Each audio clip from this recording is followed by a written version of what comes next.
सुनियो हे दुर्गे माँ, सुनियो भवानी, सुनियो ने हमारा पुकार है।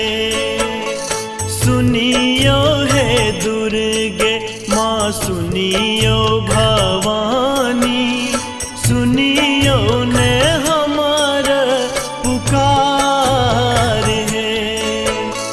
घुरी घर हम नहीं जायब जननी, खोलियो ने अपन के बार है। माहे खोलियो ने अपन के बार